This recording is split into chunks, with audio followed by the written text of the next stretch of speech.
m'appelle Salomé Chariamou, j'ai 21 ans. Je suis revenue au club donc cette année, j'étais déjà au club depuis 2 ans. Et sinon mon poste c'est ailier gauche demi-centre. En fait je voulais faire un sport, donc j'avais 6 ans, je voulais faire du sport, je voulais jouer au foot. Et c'est avéré que ma mère ne voulait pas que je joue au foot parce qu'elle disait que je traînais trop avec les garçons, donc ça suffisait. Et mes parents connaissaient le handball parce que tous les deux ils en ont un peu pratiqué, mais vraiment un petit peu comme ça. Et ils m'ont mis au handball, ça m'a plu, j'y suis restée et voilà, depuis que j'ai 6 ans, je joue au handball. Vu que j'ai joué déjà 2 postes, si je jouerais un autre poste plutôt arrière gauche, ça m'irait bien. Après, au moins on touche beaucoup de ballons, j'aime bien toucher beaucoup de ballons, donc après, gardienne, il faut être folle, comme Charlotte Deschamps un peu, mais sinon après, ma plus grosse gourde, oula j'en ai fait, sur le terrain j'en ai fait en tout cas. Je pense que ma plus grosse bourde, ça devait être quand j'étais jeune, j'avais je crois 14 ans, je devais l'emmener du championnat de France et il s'avérait que je suis partie toute seule en contre-attaque et je suis tombée toute seule en contre-attaque en fait. Et j'avais le ballon, j'allais marquer et je sais pas, mes pieds ils ont pas bien marché et devant tout le monde, c'était assez ridicule et là c'était une grosse bourde. Celle qui m'impressionne le plus, c'est soit les pays étrangers, surtout ICAST. Je trouve que c'est vraiment un grand club et ils ont des joueuses impressionnantes et c'est vraiment ce club-là qui m'impressionne au niveau de la vitesse de jeu, le jeu, puis même leurs joueuses, c'est pas particulièrement des joueuses. Ils cherchent pas le physique en fait, ils cherchent surtout la qualité et là c'est surtout ça qui m'a impressionné en fait. Le conseil que je donnerais aux jeunes joueuses, par ma propre expérience en fait, c'est que dans le handball il suffit pas d'avoir un physique parce que je pense que je suis un exemple, j'en ai pas. Et voilà, c'est travailler, être toujours motivé, toujours ne jamais rien lâcher en fait, toujours croire en soi, ce qui est très difficile, mais toujours travailler, ne pas écouter les autres qui vous disent ouais t'es pas assez grande, il faut être plus musclé, des choses comme ça. Il faut toujours persévérer, même si des fois on loupe l'objectif qu'on veut, ce qu'on s'est fixé. Il faut toujours travailler, toujours être motivé et le travail ça paye toujours. Je n'ai pas pour mon petit nom, je m'appelle Salomé donc on m'appelle Salom, on enlève juste le nom. Depuis que je suis arrivée en Angoulême c'est comme ça, je sais pas pourquoi, mais c'est comme ça.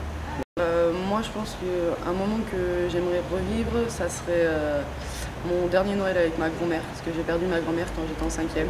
Et c'est vraiment à ce moment-là en fait, où j'étais vraiment très heureuse et ça c'est vraiment un moment que j'aimerais revivre. Tout en famille, on était tous présents, c'est ce moment-là que j'aimerais revivre. J'ai pas vraiment d'endroit, mais je suis plutôt quelqu'un qui, je sais pas pourquoi, quand ça va pas bien ou quand je suis énervée, des choses comme ça, je prends ma voiture et je conduis.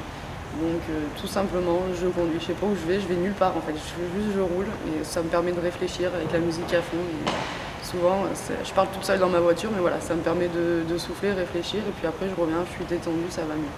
Ok. Moi, ça serait plutôt un idole. Je suis vraiment fan d'un joueur de foot en fait, qui a arrêté sa carrière, c'est Raoul, qui joue au Real Madrid. Ça serait plutôt lui. Et sinon, au niveau du handball, j'adorais vraiment Groa Mersenne, qui est vraiment une grande joueuse demi-centre et je trouvais vraiment très forte. Une chose sur Terre, il y a tellement de choses à changer que je dirais peut-être l'inégalité entre les gens, entre la pauvreté, tout ce qui est, voilà, il y a des gens qui vivent très bien, ou quand je vois les footeux qui gagnent de l'argent alors qu'il y a des gens qui n'ont rien. Ça serait plutôt dans ce contexte-là, essayer que tout le monde soit sur la même égalité et que tout le monde vive correctement. Je travaille donc en tant que surveillante cette année et donc ça ressemble à je vais au travail, je m'entraîne et puis sinon ensuite je vois des amis, je me repose aussi chez moi entre les entraînements. Et puis j'essaye aussi un petit peu de réviser un peu mes cours parce que je vais reprendre mon master l'année prochaine. Donc je revois un peu mes cours pour être prête quand même. Et sinon c'est ma vie comme tout le monde en fait. Magasin, sortie, voir ses amis, sa famille, tout ce qui est... Voilà, c'est pas très différent de tout le monde. En dehors du hand, c'est le foot. C'est mon sport préféré. J'aurais bien aimé en faire, mais voilà, ça va avec. Moi j'aime bien. Angoulême c'est une ville que j'ai appréciée. C'est aussi pour ça que j'ai choisi de revenir. Et j'aime beaucoup, je trouve que une jolie ville, et surtout les gens sont vraiment très agréables, ils sont très accueillants. Donc c'est vraiment un point très positif. Sinon il pleut un peu trop. Alors ça c'est un peu pénible, c'est très humide donc ça par rapport à ça. Mais sinon ouais, j'aime bien la région. Familial, je dirais. Un club familial et accueillant. C'est mes premiers mots en fait parce que dès que je suis arrivée ici la première année, j'étais jeune et tout de suite on est très bien accueillis, les gens sont là pour nous, Donc, ouais, pour moi, ça serait sa famille à cœur.